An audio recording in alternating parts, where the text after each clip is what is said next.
کیا ایسی کوئی حدیث ہے کہ علماء کرام کی زیارت کرنا بنی اسرائیل کے پیغمبروں کی زیارت کے برابر ہے؟ نہیں، ایسی کوئی حدیث میرے علم میں تو نہیں ہے۔ ویسے یہ لوگ ہمارے عموماً بیان کر دیتے ہیں نا کہ اس امت کے جو علماء بنی اسرائیل کے پیغمبروں کی طرح ہیں، یہ ایک قول زرعی کے طور پہ تو ٹھیک ہے، علماء جو ہیں وہ انبیاء کے وارث ہیں، یہ بھی بات بالکل ٹھیک ہے۔ ظاہر ہے انبیاء کا تو کی وراثت تو علم دین ہے نا، علماء اس کو لے کے چلیں گے۔ اب آپ نے پوچھنا کس فرقے کے علماء؟ علماء حق یعنی امام بخاری، امام مسلم، ہم تو جن کے نام پتہ ہیں انہی کے لے سکتے ہیں نا۔ تو انبیاء کی طرح سے مراد یہ نہیں ان کا مرتبہ انبیاء کی طرح ہے، نہیں، انبیاء کی طرح سے مراد ہے ان کا منصب انبیاء کی طرح ہے۔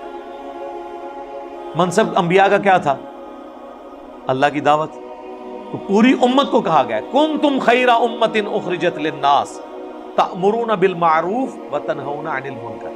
لہذا یہ کہ یہ علماء والا کام چھوڑیں، یہ پوری امت بنی اسرائیل کے پیغمبروں کی طرح ہے۔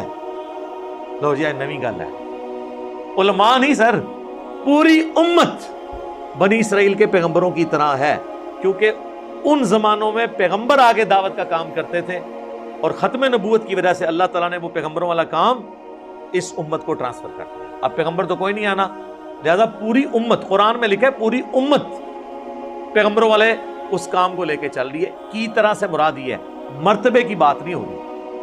بالکل مرتبہ کون کسی کا ڈیفائن کر سکتا ہے؟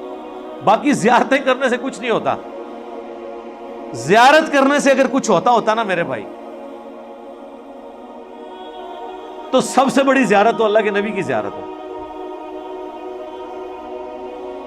اللہ کے نبی کی زیارت کرنے والے کتنے لوگ ہیں جو حضور کی زندگی میں کافر ہو کے مرے ہیں، آپ کی وفات کے بعد کافر ہو کے مرے ہیں۔ یہ جو ام حبیبہ ہیں، حضرت معاویہ رضی اللہ تعالیٰ عنہ کی بہن اور ہماری ماں ام المومنین ام حبیبہ سلام اللہ علیہا،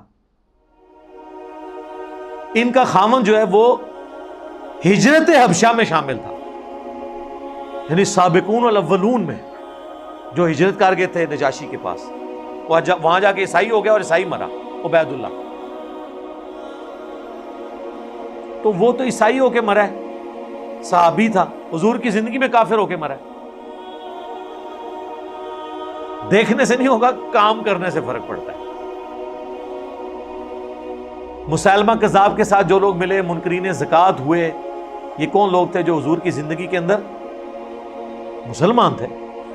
بخاری مسلم میں موجود ہے کہ عرب کے قبائل مرتد ہو گئے حضور کی وفات کے بعد، یہ الفاظ سے وہ حدیث سٹارٹ ہوتی ہے۔ تو جو حضور کی وفات کے بعد مرتد ہو، وہ حضور کی وفات سے پہلے کیا ہوتا ہے؟ صحابی، مسلمان نہیں۔ پرانیاں گلاں انہوں نے صحابی کی ڈیفینیشن کی تھی، جو حضور کو ایک دفعہ بھی دیکھ لے وہ صحابی ہے۔ تو جو قبائل حضور کی وفات کے بعد مرتد ہوئے، وہ حضور کی وفات سے پہلے کیا تھے؟ وہ کہتے ہیں نہیں جی بعد میں تو مرتد ہو گئے نا، تو آپ ہم انہیں صحابی نہیں کہہ سکتے۔ سر اس طرح نہ کریں، اس طرح نہ کریں۔ جس زمانے میں وہ صحابی تھے اس زمانے میں انہیں صحابی کہیں گے۔ جیسے ابو سفیان خندق کے موقع پر کافروں کا سرغنہ تھا، خندق آج بھی ڈسکس ہوگی تو ابو سفیان کو ہم کہیں گے کہ وہ کافروں کی طرف سے آیا تھا۔ ہاں جب بعد میں مسلمان ہوا پھر مسلمانوں والا سٹیٹس ہے، لیکن بعد میں مسلمان ہونے کی وجہ سے خندق میں جو انہوں نے ان کی غلط کام ہے وہ اسی طریقے سے ڈسکس ہوں گے، اگرچہ وہ معاف ہو چکے۔ وہ تو آج کی ڈیٹ میں حضرت یوسف کے بھائیوں کی غلطیاں بھی معاف ہو چکی ہوئی ہیں، لیکن حضرت یوسف کے بھائیوں کو ہم ڈسکس کرتے ہیں، کیوں؟ تاکہ عبرت حاصل کریں۔